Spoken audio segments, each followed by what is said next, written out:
नमस्कार सगळ्यांना. स्वागत आहे परत एकदा सर्वांचं आपल्या आवडत्या चॅनलवरती. तर आर-आर-बी एन-टी-पी-सीसाठी सिरीज आपण चालू केलेली आहे. कालच्या सत्रामध्ये आपण भाग पहिला पाहिला होता. तर त्याच सिरीजला कंटिन्यू करत आज आपण भाग दुसरा पाहणार आहोत. ज्या सिरीजमध्ये आपण येणारे असे संभाव्य प्रश्न, त्यानंतर 2025च्या परीक्षेत आलेले प्रश्न, तर या दोन्ही प्रकारचे प्रश्न आपण या ठिकाणी पाहत आहोत. सो आजचा हा दुसरा भाग आहे. ज्यांनी पहिला भाग पाहिला नसेल पाहून घ्या आणि सबस्क्राईब केलं नसेल तर ते सुद्धा करून घ्या. ओके. आणि पूर्ण अभ्यासक्रमावर आधारित एक 8 प्रश्नपत्रिका आमच्या टीमनं बनवलेत आणि जे लेक्चर वगैरे अपलोड केलेत त्या सर्व लेक्चरच्या PDF ज्यांना कुणाला हव्या असतील त्यांना कॉन्टॅक्ट करून द्या. ओके. सो हा माझा नंबर आहे खाली त्या ठिकाणी कॉन्टॅक्ट आहे, कॉन्टॅक्ट करून द्या. तर पाहूयात आजच्या सिरीजचा पहिला प्रश्न. आणि हे जे काही प्रश्नपत्रिका आहेत यातून जो काही एक्झॅक्ट सिलेबस आहे त्याला धरूनच बनवण्यात आलेले आहेत. त्यामुळं जेवढं होईल तेवढं या प्रश्नपत्रिकेचा सराव करा. तर जाती भेदभाव विरुद्ध आंदोलन करणारे जे नारायण गुरु कोणत्या राज्यातील होते? तर हे एक मुख्य समाजसुधारक होते आणि हे कुठल्या राज्यातले होते म्हटलं तर ते केरळ या राज्याचे होते आणि त्यांनी जे आहे ते जाती भेदभावाविरुद्ध आंदोलन वगैरे केलेलं होतं. सो लक्षात ठेवा. आणि हे महान समाजसुधारक होते. ओके. आणि त्यांनी काय केलं, एक पद्धतीनं एक संदेश त्यांनी दिला होता ज्याचं नाव होतं एक, त्याच्यामध्ये जात, एक धर्म, एक ईश्वर, हा त्या ठिकाणी संदेश त्यांनी दिलेला होता. परत बघायला गेलं तर या आंध्र प्रदेशामध्ये एक समाजसुधारक होते, त्यांचं नाव होते मीरशलिंगम. ओके. पंतलू वगैरे त्यांचं नाव होतं. इथं शॉर्टमध्ये लिहितोय पंतुलू, हे त्यांचं नाव वगैरे आहे. ओके. हे थोडंसं नोट डाऊन करून घ्या. बाकी बघायला गेलं पश्चिम बंगाल, पश्चिम बंगालमध्ये सगळ्यांना माहिती असेल की राजा राममोहन रॉय. ओके. राजा राममोहन रॉय यांनी जे आहे ते या बंगालमध्ये कार्य वगैरे केलेलं आहे. ओके. तर मध्य प्रदेशचे कोण आहेत थोडंसं कमेंट करून द्या. आणि तुमच्यासाठी काही ना काही मी कमेंटसाठी सोडतोय. जेवढ्या तुमच्या जास्त कमेंट येतील तेवढं तुम्हाला लवकरात लवकर भाग मिळत जातील. ओके. तर दुसरा प्रश्न काय म्हणतो की कुठलं असं रेल्वे स्टेशन आहे ज्याचा अर्धा भाग ओके महाराष्ट्रात आहे आणि अर्धा भाग गुजरातमध्ये आहे? तर जे नवापूर नावाचं स्टेशन आहे याचा अर्धा भाग महाराष्ट्राचा जो काही नंदुरबार जिल्हा आहे, ओके, नंदुरबार जिल्ह्यामध्ये आहे. आणि परत गुजरातचा एक जिल्हा आहे, त्याचं नाव, त्या जिल्ह्याचं नाव तापी नावाचा जिल्हा आहे. ओके. या भागामध्ये हा अर्धा भाग आहे. तर हे थोडंसं लक्षात ठेवा. बाकी बघायला गेलं तर डहाणू रोड हे आपल्या महाराष्ट्रातलीच आहे, हे लक्षात ठेवा. आणि परत वलसाड हे गुजरातमध्ये आहे. ओके.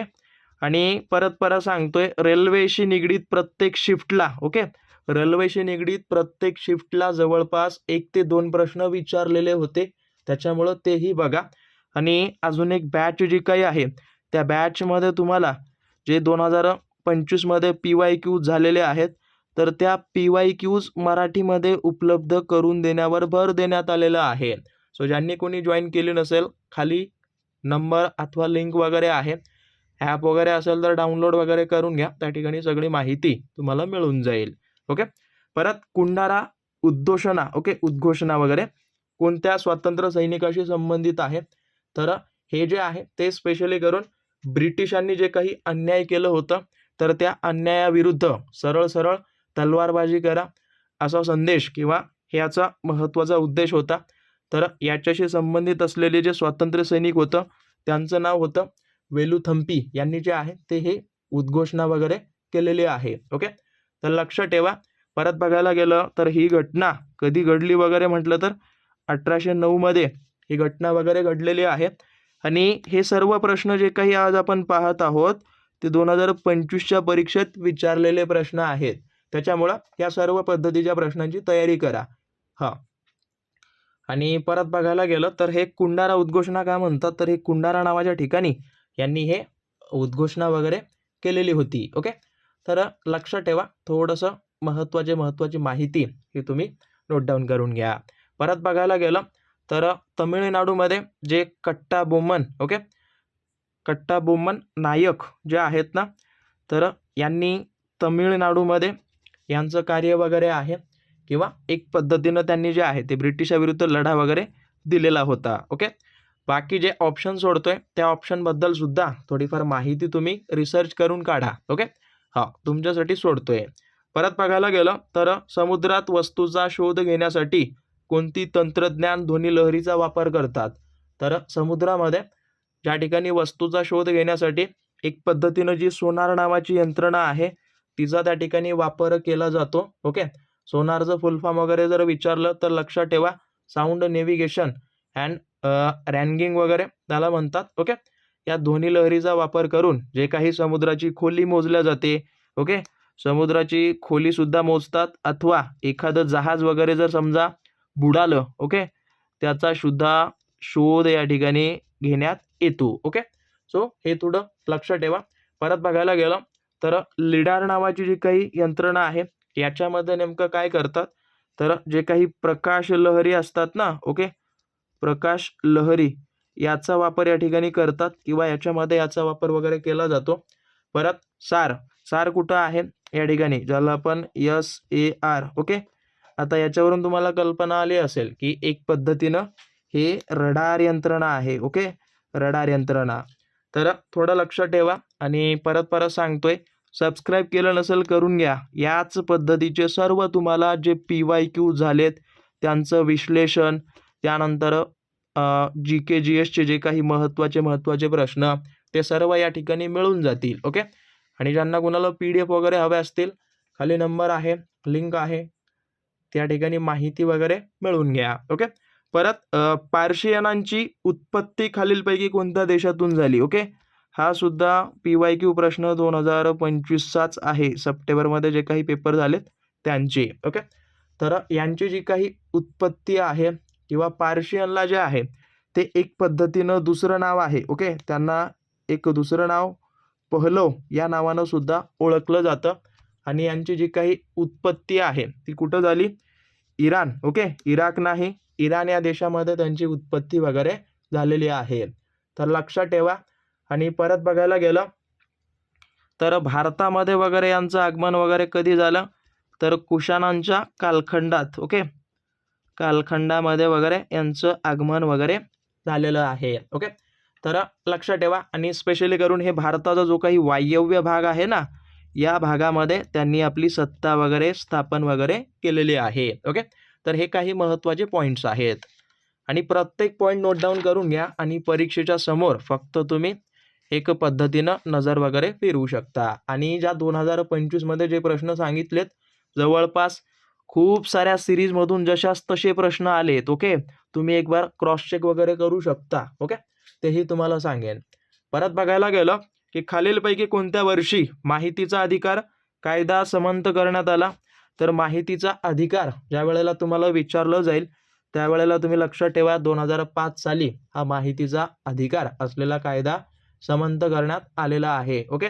जर डेट वगैरे विचारलं तर तेही लक्षात ठेवा, 12 ऑक्टोबर 2005 या दिवशी या ठिकाणी हा कायदा या ठिकाणी संमत वगैरे झाला, लागू वगैरे करण्यात आला. तर हे महत्त्वाची माहिती.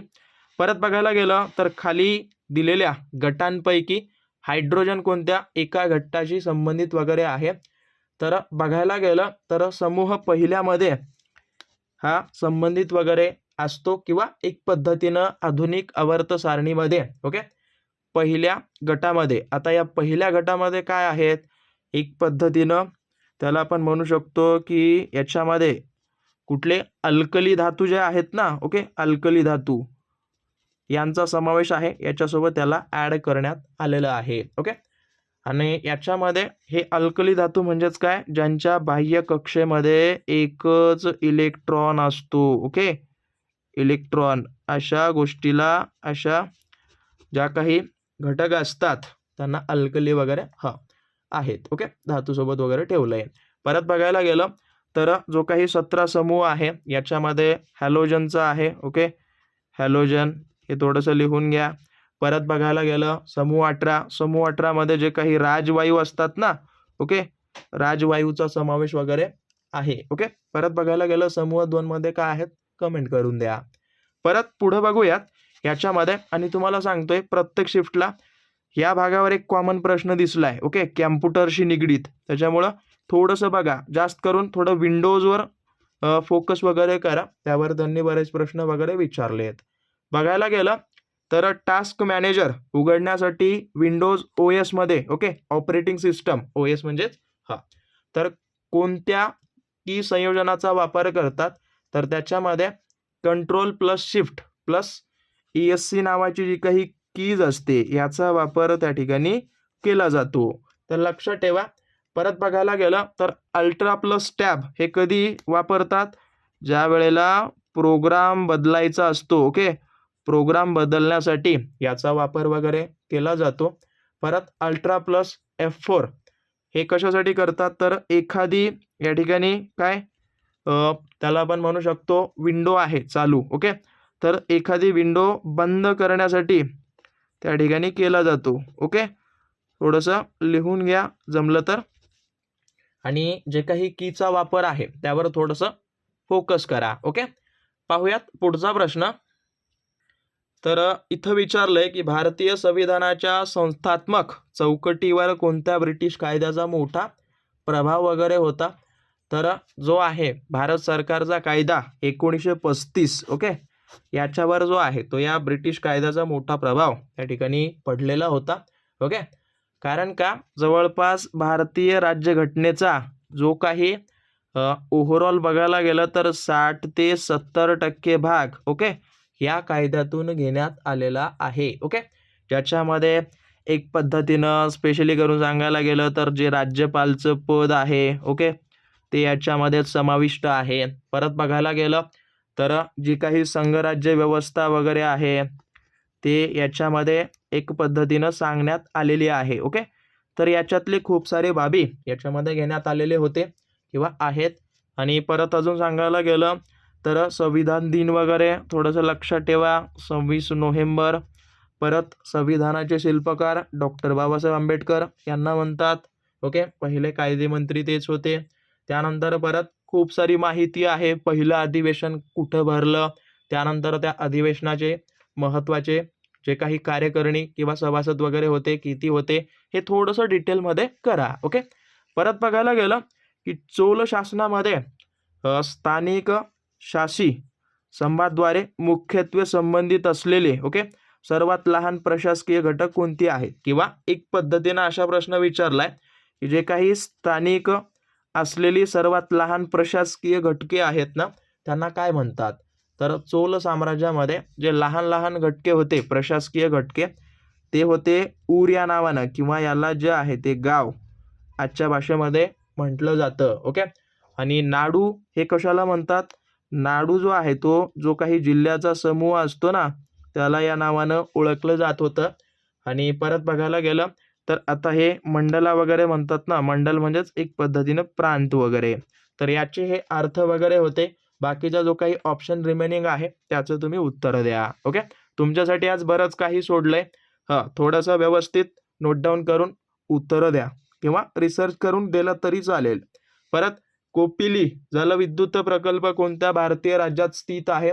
तर कोपिली नावाचा जो काही जलविद्युत प्रकल्प आहे तो स्पेशली करून काय आसाम या राज्यामध्ये हा स्थित आहे. ओके, आणि हा एक पद्धतीनं कोपिली याच नदीवर बांधण्यात आलेला आहे. तर लक्षात ठेवा भारतातली सगळ्यात लांब नदी जी काही आहे गंगा नदी. ओके, याच्यावर जी डॅम्स वगैरे स्थित आहेत त्यावर थोडीशी माहिती काढा. आणि अजून एक इंटरेस्टिंग पॉईंट म्हणजे काय, तर हे जे 2025 मध्ये प्रश्न विचारलेत जसं की हा वाला एक, या वाल्या प्रश्नाचं उत्तर हे गणित आणि बुद्धिमत्तेचे आहेत. जेवढे जास्त तुमचे कमेंट असतील, समजा याची उत्तरं जर तुम्हाला येत नसतील किंवा जर येत असतील तर चांगली गोष्ट आहे. कारण का गणित आणि बुद्धिमत्तेवर तुम्हाला 30 प्रश्न आहेत. ओके, अशी 60 प्रश्न या गणित आणि बुद्धिमत्तेची आहेत. सो हे काही 4 प्रश्न तुमच्यासाठी आज सोडत आहे. त्या सर्वांचं उत्तर मला कमेंट करा. पुढच्या सेशनमध्ये यांचं विश्लेषण मी तुम्हाला अवश्य प्रोव्हाइड करून देईन. सो काळजी नका करू. मला फक्त एवढं बघायचं आहे की तुमचा गणित आणि बुद्धिमत्ता कशा लेवलचा आहे. ओके, जर याची उत्तरं आली तर चांगली गोष्ट आहे. जर येत नसतील तर काळजी नका करू. हे जे आहे ते महत्त्वाचं वगैरे आपण पुढं बघूयात. ओके, हा एक 12वा प्रश्न. त्यानंतर 13वा प्रश्न टक्केवारीवर आहे. एकदम सोप्यातले सोपे प्रश्न आहेत CBT फर्स्टला, तेवढं काही हार्ड नाही आहेत. परत इथं विचारलंय पहिल्या 170 ज्या काही समसंख्यांची सरासरी तुम्हाला विचारलंय, याबद्दल मी तुम्हाला शॉर्ट ट्रिक सांगितली होती. तर माहिती नसेल तर पाहून घ्या मागचे व्हिडिओ. आणि बाकी हा वाला एक शेवटचा प्रश्न आहे, जो की एक पद्धतीनं सूट वगैरे म्हणजेच टक्केवारीशी निगडीत हा प्रश्न आहे. ओके. तर सगळ्यांनी या प्रश्नाचं उत्तरं द्या आणि जेवढे जास्त तुमचे उत्तरं असतील तेवढेच भाग मी तुम्हाला प्रोव्हाइड करून देईन. सो काळजी नका करू. समजा 100 विद्यार्थ्यांनी कमेंट केलं तर 100 भाग तुम्हाला या ठिकाणी प्रोव्हाइड केले जातील. ओके. आणि काही टेलिग्रामला खूप साऱ्या PDF मी टाकल्यात. टेलिग्राम जर जॉईन केलं नसेल ते सुद्धा जॉईन करून घ्या. बाकी अशाच भागासोबत तुम्हाला भेटत जाईल. काळजी नका करू. बाकी पाहूयात पुढचा भाग पुढच्या दिवशी. धन्यवाद.